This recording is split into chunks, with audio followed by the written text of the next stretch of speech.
and she has to have somebody help her wash. Keep breathing.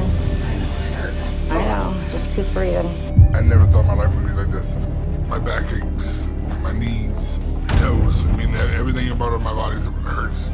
Some journeys were so outrageous, they sounded like pure fiction. From unbelievable backstories to shocking twists, these cases defied all logic. Even die-hard fans were left asking, did that really just happen? These are the insane, my 600-pound life stories you won't believe are actually real. So how long did it take you to get down here? About 5 days. And so what brought you down to Houston? Hopefully for help getting my weight down. And This is Stephanie's story. Every night she lays down knowing she's gambling with death. Her chest tightens, her breathing turns shallow, and the crushing weight of her body makes each inhale a battle. She knows she's in danger, but she's normalized it. Every morning she wakes up is a miracle, yet she refuses to stop the one thing slowly burying her: eating. Each bite is a risk, but she can't let go. This isn't just unhealthy, it's Russian roulette with her own life.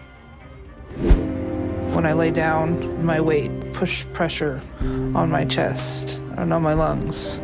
It is difficult to breathe, so I'm very scared to go to bed at night. Stephanie's weight isn't her only battle. She's also carrying a painful mass between her legs that makes walking nearly impossible. Mobility has become a humiliating ordeal. Just getting to the bathroom requires help, but no matter how much it hurts to move, nothing stops her from eating. Every morning starts with a feast. Her appetite is unstoppable. As though her body isn't falling apart, she finds a way to keep eating, pretending food isn't part of the very pain that's stealing her ability to live. You ready? Yeah, I got your stuff. Hang on. Stephanie has to have assistance. Stand there for a second. Don't get dizzy. Not that long ago. Here's the irony. Food is the reason Stephanie needs comfort, and food is also where she finds it. It's killing her, yet it's her therapy, her escape, her identity. But now she says she's ready to let it go. She's decided to take control of her life, and that starts with a trip to Dr. Now. She packs her fear, shame, and worst habits, determined to start this journey. But deciding is easy. Following through, that's the part that's going to break her. The smell's making me more hungry. Here, I don't know how much syrup you want on there. I'm constantly thinking about food. There you go. I love just how delicious it tastes, how happy it makes me feel. The scale delivers the truth. Stephanie weighs over 600 pounds. She's dangerously close to losing her mobility forever. Dr. Now sees the real urgency here. Her body is at its absolute limit. One infection, one wrong move, and she could be bedbound for life. This isn't a slow burn health crisis anymore. It's a ticking time bomb. If she doesn't start losing weight immediately, she's not just risking her lifestyle, she's risking her life with every single day she delays action. We finally made it to Dr. Now's office to get his help to lose weight. My first appointment with him.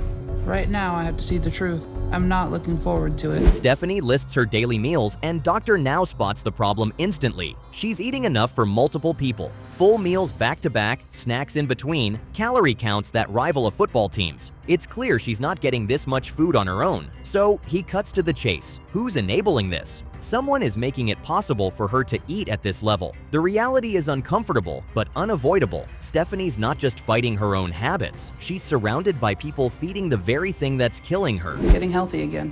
What do you mean healthy again? You were healthy before? I wasn't this big. I was able to move around and walk more and... All right. On a typical day, what do you eat? Stephanie admits her family enables her, but knowing doesn't make it easy to stop. If it were that simple, she wouldn't be this size. Her family isn't just standing by. They're actively part of the problem. They bring her food. They don't say no because no leads to arguments, guilt trips, and tension. And guilt wins every time. This is how people get this big, not in isolation, but with a whole support system keeping them comfortable enough to stay sick. Chips. Who buys those cupcakes and chips? I send either my stepdad or my son to the store. Sometimes my mom. I write a list and they go and buy me what I want, what I usually want. Stephanie's stuck in more than her body. She's stuck in a comfort zone, a house full of everything she loves, TV, her parents' support, and family members who make it easy to avoid change. It's safe, familiar, and dangerous. Dr. Now knows she's not just battling food addiction, she's battling an entire environment that rewards her staying exactly where she is. The fight isn't just about losing weight, it's about breaking free from the lifestyle that makes being sick feel easy. Eating habit. I'm gonna have to change it. They're gonna have to tell me no. If you keep this up, you're gonna hit 700 pounds, and after that you're gonna be bedridden, and then She says she doesn't understand, but let's be honest, there's nothing to misunderstand. Smaller portions mean a smaller body. It's really that simple. Stephanie knows this. She's not lacking information. She's lacking the willpower to act. The thought of letting go of food terrifies her, so she hides behind confusion to avoid the work. This isn't about knowledge. It's about fear, addiction, and the comfort of old habits. She understands perfectly well. She just isn't ready to face the truth. A few years now. all right. So you got the parents that are supporting your eating habit and everything else. Dr. Now knows this case won't be easy, so he starts her with a clear first step: a strict new diet and a goal to lose 50 to 60 pounds in 2 months. This is her chance to prove she's serious. But does she take it? Instead of showing up for her follow-up, she stays home and joins a video call. No real effort, no proof she's trying. The structure is there, but Stephanie dodges it, failing before she's even truly begun. Size-wise, portion-wise, it's just something I just eat until I'm full. So right now, I'm skeptical if you're gonna change anything. She is now down almost 100 pounds. That is amazing. It looks like she will get her weight loss surgery after all, right? But she lost that in 5 months, which is not so impressive. So she is not losing as much as she should. She wants praise for what should have been the bare minimum. Dr. Now isn't impressed. He's seen patients lose more in half the time, and he knows the numbers don't lie. This pace means she's still cutting corners somewhere. Hello. Hello. How you doing today? I'm doing good. All right, Stephanie, it's been a long time, and we tried to call you several times, and Dr. Now still does not believe Stephanie, but he is ready to give her the benefit of the doubt. All she needs to do is get to Houston for the surgery. Will she make it? He's holding on by a thread. One last chance. Just show up in Houston and prove she's serious. But Dr. Now knows her pattern. Say the right things, stall, then disappear. This time, it's Houston or nothing. The ball between my legs to make it hard to walk, but I do try other exercises. all right. But how we doing with the committing to our program and come and see us? It seems Stephanie was just lying and she did not actually lose any weight. Instead of taking responsibility, she argues with the raw figures. She can't hide behind charm or excuses anymore. The numbers are hard facts, but instead of owning it, she goes on defense, fights the results like she's been wronged. But the only person screwing her over is herself. Hello, how y'all doing? Hi, good. Well, Stephanie, it's been 5 months since I saw you last and made several phone calls. You never answered them. So what is going on with you? How did that happen? Who can tell, Stephanie? Who can tell how it happened? Must have been an angel filling you up with all of those calories, don't you think? And of course, Dr. Now has even stronger words. She tries to act confused, like the weight gain is some mystery. And that's when Dr. Now snaps. The sarcasm is brutal, but deserved. He's not here to babysit delusion. He's here to save lives. And she's wasting his time. Dealing with my kids in school and my oldest son having some medical issues of his own. Well, so what was your intention when you last came in 5 months ago to lose weight? Dr. Now wants to know the truth. Has her stepfather been enabling her, or is she the one manipulating him? Because one of them is certainly doing something wrong here. So he gives her the same goal again: lose 50 pounds in 2 months. Does she do it? This isn't just about her anymore. Someone in that house is helping her fail. Dr. Now wants answers. No more playing innocent. No more blurred lines. Just results. 50 pounds, 2 months. This is her last clear path forward. So you are just bringing her more than she needs. Actually, I haven't been doing that since the last time I spoke to you. We've actually been trying to cut back on a lot of things. It's been hard, but I'm working on it. Well, she couldn't do it, and she just lost around 10 pounds. It clearly shows that she is still eating too much. And this time, Dr. Now does not hold back at all. 10 pounds. After everything. That's not effort. That's avoidance. Dr. Now's patience is gone. He lays into her with everything he's got because kindness clearly didn't work. This is failure dressed as progress. Could have done better. I don't understand. You've changed everything. We're going to room 5. That's really disappointing. I don't even know what to say. I mean, sure, I lost weight, so that's good. And that was it. The weight loss surgery is off, and now she has to figure out how to lose the weight entirely on her own with no help from anyone. That was her last chance, and she blew it. The surgery's off the table. Dr. Now is done, and now she's left to face the monster without backup, without guidance, and without any room to hide. Away from weight loss surgery, okay? So in the meantime, if you need any help or anything else, okay, okay? All right. It is unfortunate that it looks like a dysfunctional cycle.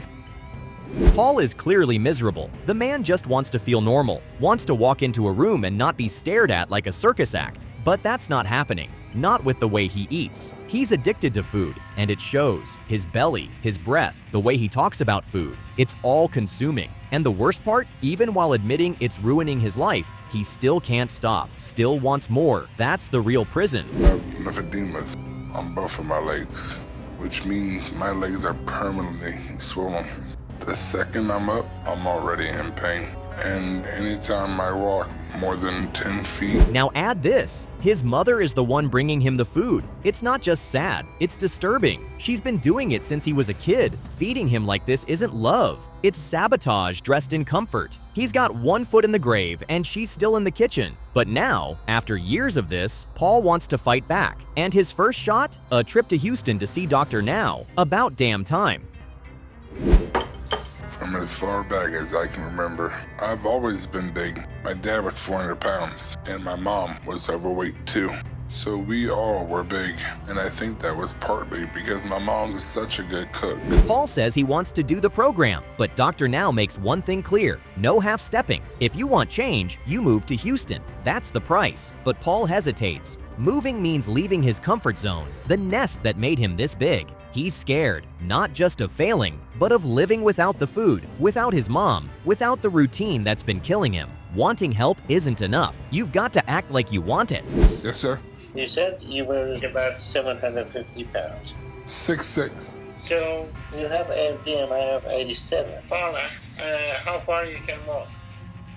Being willing is easy, but being able, that's the hard part. Paul finally makes it to Houston, and now the real test begins. Dr. Now expects results. 60 pounds gone, that's the standard. But Paul walks in like he's done something big, and here's what the scale says. Not only did he not hit the goal, he gained weight. 7 more pounds on an already collapsing body. Dr. Now's reaction? You don't want to miss this. Conversations first about moving. Conversation with who? My family and my girlfriend. Well, it is not easy to transplant your life down to here and put things on hold. Paul didn't just fail, he backslid. Gained 7 pounds when he was supposed to lose 60. Now he's tipping the scale at 750 pounds. That's catastrophic. Dr. Now is pissed, and rightfully so. Paul's out here pretending to fight for his life while eating like nothing matters. If death had a waiting list, Paul would be first in line. And Dr. Now's tolerance for this kind of foolishness? It's running out fast. I'm at Dr. Now's for my first in-person appointment with him, and I'm about to get my weight. Go ahead and step on the scale. I was 744 about 4 months ago. Turns out Paul's mother used to be obese too, so this whole food obsession, it didn't come out of nowhere. She knows exactly what it feels like to spiral, and somehow she's still enabling him. The same woman who beat her own weight now cooks feast for her 750-pound son. That's not just tragic, it's twisted. You'd think someone who's been there would know better, but in Paul's house, bad habits die hard. You weren't kidding about your weight. You're over 750, and that's a lot. But thankfully, you're still mobile. But no one that way is getting food without some help. So, who you got with you? My mother. If they die at all. Paul's mom says she's going to cook healthier. Sure, just like last time, and the time before that. But Dr. Now's not here for words, he's here for proof. So he lays it out. They've got 2 months, lose the weight or lose the chance. That's it. Clock starts now. Can they really pull it off? Or will it just be another cycle of promises, pizza, and pity? Paul, He was on the road a lot, so he wasn't always home. then when he was home, I tried to make him happy and fix what he wanted to eat. Well, Paul didn't hit the full target, but he didn't bomb out either. He lost a decent amount of weight. That's progress. But is it enough for Dr. Now? Hard to say, because when you failed before, even your victories feel suspicious. This might be a turning point, or just another fluke. Either way, the decision is coming, and it won't be based on vibes, only numbers. It was 100 pounds by today, so that means my weight has to be down to 657 if I made it to my goal to qualify for Dr. Now's program. So that's what I'm really hoping to see on the scale right now. Paul is starting to change, but not fast enough, not thoroughly enough. He's tweaking things when what he needs is a full-on overhaul. Dr. Now sees through the act. A few salads and smaller portions don't mean much if the mindset is still broken. So he sends Paul back home. Come back only when you're serious, not kinda ready, ready. That's the only version of Paul Dr. Now will approve for surgery. So that's positive, but still, it's a lot less than you should have lost. I know. So It took time, but Paul finally delivered. He stopped fumbling and got focused, dropped over 100 pounds. No games, no excuses, just results. And now, he's finally at the point where Dr. Now can approve him for weight loss surgery. That mountain he kept sliding down, he's finally climbing. The work's not over, but this is the break he's been chasing. 2 months ago, I made it down to 695. Dr. Now gave me another weight loss goal to lose 50 pounds by that day. So if I made it... Mark is living life on very hard mode because of his size. He is always scared of the possibility of falling and dying because he cannot stand up, but the food is just too sweet for him to resist. Every second of Mark's day is ruled by fear. Fear of standing, fear of falling, fear of dying. He knows one bad move could end it all, and yet, he keeps reaching for the food that got him here. The cravings don't care about the danger. He'll risk his life just to taste something good for 5 minutes. That's how deep this addiction runs. Once I'm under the hot water, showering's not bad. I don't really have to stand all that much. I'll put my feet up on the chair, and then I'll sit on the thing and get all in here. Once he is done in the bathroom, the next thing for Mark is to find a way to get to his mom's house to have a feast fit for a king. How does his mom feel about this? His day runs on a ritual: clean up, then feast. His mom's house might as well be a buffet hall. She knows his condition, but she still keeps the food flowing. Is it love? Is it guilt? Or is she just too tired to fight back anymore? Either way, Mark doesn't stop to ask. He just shows up with an empty stomach and full expectations. Because she's coming from a place of love. She loves her baby boy. Hey. Good morning, Mama. Hey, good morning. How you doing? Good. What are you thinking for breakfast? It is almost psychotic that his mom is the one who brings him all the food that kills him. It will be an uphill struggle to escape this situation. After breakfast, he gets even second breakfast. It's twisted. His own mother is the one fueling the problem. Breakfast turns into second breakfast like it's normal, like this isn't the exact thing that's killing him. And the worst part? He doesn't push back. He lets it happen, because fighting the hand that feeds him might mean going without. Escaping this dynamic means turning away from the only source of comfort he knows. Providing food for Mark. Hey, Ma. Yeah. Can I get a whole lot of cheese, please? Okay. Thank you. That is a dangerous situation, but it is one that Mark wants to escape, and even his dad knows it, and he tells Mark this too. His dad doesn't sugarcoat it. He tells him the truth straight up. The food is going to kill him, and he's running out of time. Unlike everyone else, his father refuses to coddle him, and Mark listens, not with defiance, but with quiet panic, because deep down, he knows the old man is right. Mark, you're gonna have asparagus, right? Yes, please. Mark can manipulate me and Rocky both for the food. Mostly me, because I feel so darn sorry for him. Move your chair closer, Mark. That is real advice. But will Mark follow it? Well, we will find out when he goes to Dr. Now and begins his weight loss journey. Here is what happens when he arrives at Dr. Now's clinic. Hearing the truth is one thing. Doing something about it? That's where it counts. Mark finally makes it to Houston, dragging years of bad choices behind him. This is where the excuses end. Dr. Now doesn't do sympathy, he does results. And Mark's about to find out just how brutal honesty can be. Whenever you get back from Houston, I don't think you can make one of those trips to the store like you did today. I don't think that ever happens again. I think you need to make a lot better choices. They're going to tell me how many calories to eat. They're not going to tell me how much of a bite to eat. Yes, they will. 715 pounds? Wow. The only reason Mark can walk is because of his height. That is an incredible size to be at, and Dr. Now pulls no punches. Most people at that size are stuck in bed, but Mark's height buys him just enough mobility to fake functionality. Still, 715 pounds is a ticking time bomb. Dr. Now doesn't pat him on the back. He tells him flat out that his body's hanging by a thread, and this might be his last shot at survival. It was 4:30, and that was a few years ago. So I'm pretty sure I'm in the 600s by now. So your weight is 715. The hell off of that. I'll beat it. I'm okay, all right? Well, you cannot say that Mark is not self-aware. He knows his habits are unhealthy. He just does not care. Mark doesn't play dumb. He admits what he's doing is killing him. He owns it, but that honesty doesn't change anything. Knowing the problem isn't the same as solving it. He's aware, but he's also numb. That's how addiction works. It convinces you that understanding is progress, even when you're doing nothing at all. Unhealthy patterns, you never saw a problem with any of that. I saw a lot of things wrong with it, and it was always, I know I have to take care of it, but I'll do it tomorrow. I'm just gonna eat this right now and I'll deal with it.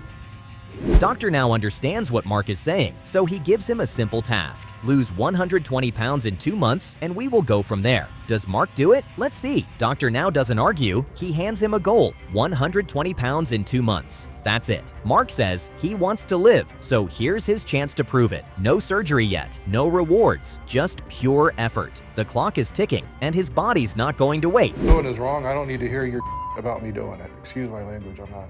Well, it's not that like you just woke up today and you realize that you're eating too much. So what is different today than past 42 years? It is not all the way to his goal, but it is almost 100 pounds. Will this be enough to convince Dr. Now? Let's see. Mark comes back with real results. Almost 100 pounds gone. Not quite the full goal, but way better than expected. It shows grit, effort, and a glimmer of actual change. Dr. Now doesn't hand out gold stars, but even he has to admit this is progress worth noticing. I'm about to find out how much weight I lost in the past couple months. I was 715 pounds. I'm supposed to lose 120 pounds over 2 months. That is just so beautiful, but Dr. Now needs to know that Mark will continue losing weight, so he needs to move to Houston and get the surgery. But Mark has a different idea here, something no one has ever suggested before. Instead of saying yes to surgery, Mark hits everyone with a surprise. He wants to keep losing weight on his own, no operation. It's a bold move, and no one's tried it like this before. Dr. Now raises an eyebrow, but he listens, because maybe, just maybe, Mark's the outlier who can actually pull it off. I had a piece of pie, I had a piece of fudge, and other than that, I've been pretty darn good. So you change your eating habit and eating only 2 or 3 times a day, no snacking. That is an interesting deal, but does Mark have the mental clarity to go through all of this without the weight loss surgery? Dr. Now thinks he can lose 100 pounds over the next 2 months. Does he do it? Let's see. Going solo sounds brave, but it's risky. Dr. Now lays out the new terms. Another 100 pounds, 2 more months. No excuses, no crutches. If Mark really believes he doesn't need the tool of surgery, then this next stretch will be the real test of discipline. I don't even know, I can't even say this to you. Could you help me do this without the surgery? Is that possible? I feel strong in my mind. I feel like I can do this. I'm making the right steps. I know it's going to be hard. Yes, Mark lost more weight, but it is not nearly as much as Dr. Now wanted from him. Dr. Now will probably suggest the surgery at this point, but will Mark take it? He sheds more pounds, but not enough. The progress has slowed, and the numbers aren't backing up the big talk. Dr. Now knows what this means. The do-it-alone plan is falling apart. Time to talk surgery again. But will Mark finally listen? But Mark does not take that option. He insists that he can get lower even without surgery. Better back in Houston again to see Dr. Now. I'm supposed to lose 100 pounds over 2 months, so that would put me at or below 500 pounds. Your weight is 576. See? You lost more weight. But the scales do not quite agree with him. He doubles down, still refuses surgery. He believes he can will his way through this. But belief doesn't move the needle. The scale is stalling, and Dr. Now's patience is wearing thin. Mark might be writing checks his body can't cash. 176. So overall, that make it 139-pound weight loss. But you went from losing 50 pounds a month to 20 pounds a month, which is a huge drop. And so your progress is slowing, just like I told you. In the end, Mark insists to continue with his weight loss on his own without weight loss surgery. He doesn't lose a lot more weight throughout the episode. He sticks to his guns. No surgery, just slow, inch-by-inch progress. It's not dramatic, it's not impressive, but it's his choice. And now, every pound lost, or not lost, is on him. No one else to blame. No one else to save him. To get down to 576. And Dr. Now said my weight loss is going to slow even more. I've been working hard to lose more this time and show everyone once and for all that I'm going to succeed this.